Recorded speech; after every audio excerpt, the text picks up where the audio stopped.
Saya tidak melarang perempuan bekerja, tapi bekerja dengan syarat dan ketentuan berlaku.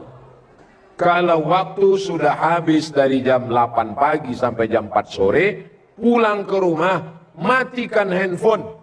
Kasihlah sisa-sisa kasih sayang tadi untuk suami dan anak. Quality time. Saya hari Kamis, hari Jumat, hari Sabtu, hari Ahad di Kepulauan Riau. Nanti hari Senin, hari Selasa, hari Rabu, hari Kamis di rumah. Saya ini macam kain penutup mayat. Ditarik ke kepala, terbuka kaki. Ditarik ke kaki, terbuka kepala. Maka menutupi kekurangan saya yang hari Kamis, Jumat, Sabtu ini, maka saya mesti menggendong anak saya, mengantar istri saya. Oh, jadi Ustaz ngantar ke pasar? Iya. Jadi yang Ustaz ceritakan tadi nunggu di parkir itu, saya masuk juga di situ. Saya pakai topi, saya pakai masker, saya pakai kacamata hitam, saya gendong anak saya, ikut saya belanja ke pasar. Penjual ikan sama penjual sayur itu nengok, Ustaz Somad ya? Tidak. Saya bilang. Untuk menutupi kekurangan.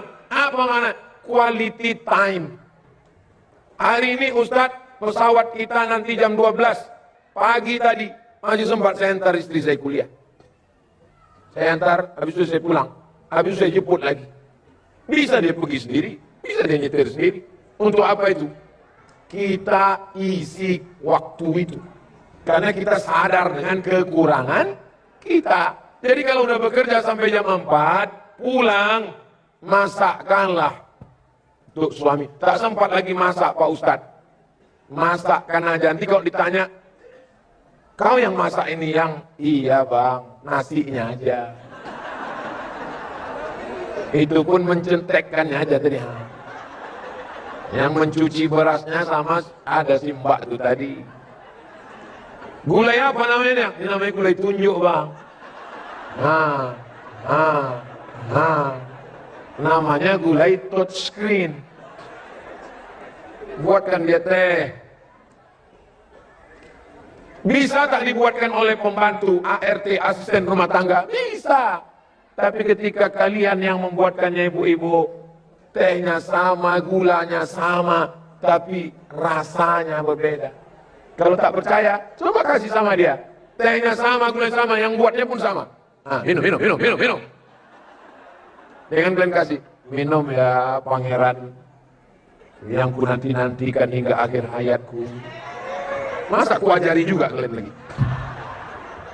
Jadi silakanlah bekerja, tapi jangan sampai waktu yang tersisa sayang, sabar, sosial. Kenapa ibu bisa bersosial dengan orang di pasar? Kenapa bisa bersosial dengan di kantor? Kenapa di rumah tak bersosial? Begitu sampai di rumah, tetap juga lagi menghubungi kawan yang di grup-grup tadi.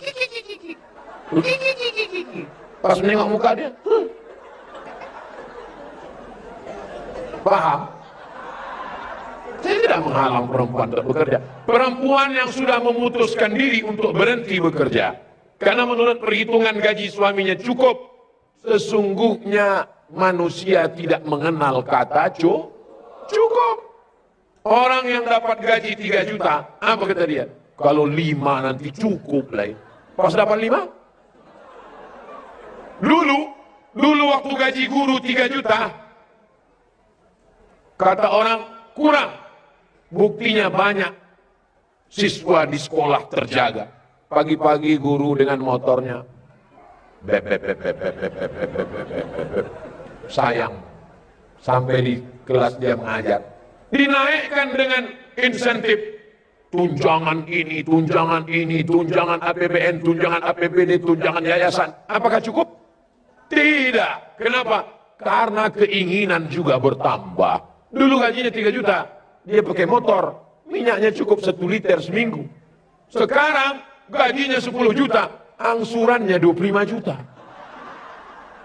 Makin tidak fokus. Maka betul ajaran Islam, laisal ghina kasratal arab, Orang yang kaya bukan yang hartanya banyak. Walakinnal ghina ghinan nafs.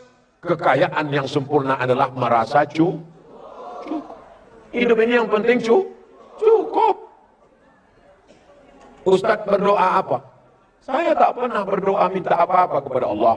Karena yang saya pikirkan 20 tahun yang lalu waktu kuliah, aku mesti S1, aku mesti S2, aku mesti S3, habis itu ku bawa ijazah S1, S2, S3 aku ini ke Kuala Lumpur, ke Brunei Darussalam, aku mau jadi dosen, kalau aku dapat duit, aku mau membahagiakan makku. Cukup. Bahwa sekarang lebih daripada yang diminta, malu saya untuk minta kepada Allah. Karena yang saya minta dulu, dapat. Saya minta doktor, dikasihnya profesor.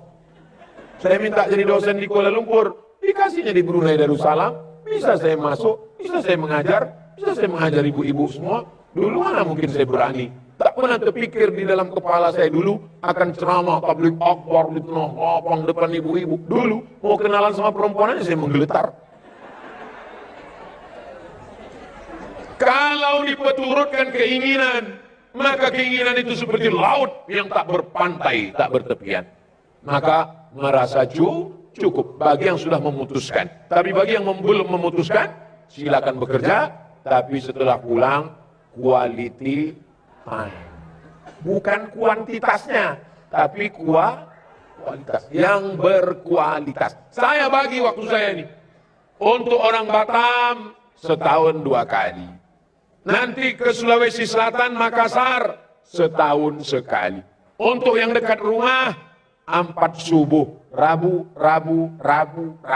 Untuk ibu-ibu pengajian dekat rumah, Jumat sore kedua. Yang lain 3 ustadz lain. Untuk istri dan anak ada, untuk santri ada. Jangan sampai tidak adil.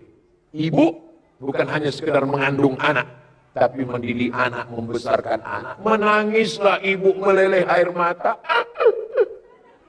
Ibu nangis kenapa? Hati saya haru Pak Ustadz. Anak saya sudah duduk bersanding di pelaminan. Sudah habislah saya mengurus anak saya. Sudah selesailah pendidikan Pak Ustadz. Kata siapa? Kata siapa pendidikan ibu sudah selesai?